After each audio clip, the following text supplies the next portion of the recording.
میں برملا واضح کر چکا ہوں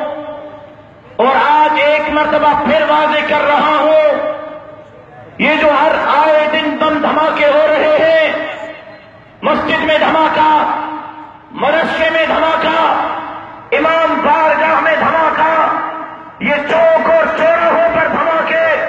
یہ درگاہوں پر دھماکے، یہ خود کش دھماکے کرنے والے، یہ معصوم لوگوں کو مارنے والے، یہ رب رحمان کے بندے نہیں ہیں، یہ شیطان کے بندے ہیں۔ یہ اللہ کو راضی نہیں کر رہے، یہ شیطان کو راضی کر رہے ہیں۔ یہ میری جماعت کا موقف ہے، جمعیت علماء اسلام کا موقف ہے۔ یہاں بریلوی بھی رہے گا، شیعہ بھی رہے گا، مقلد اور غیر مقلد بھی رہے گا، ہندو، سکھ، عیسائی بھی یہاں رہے گا۔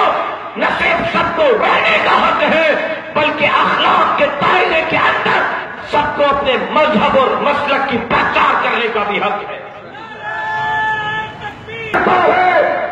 گندی زبان استعمال کرتا ہے،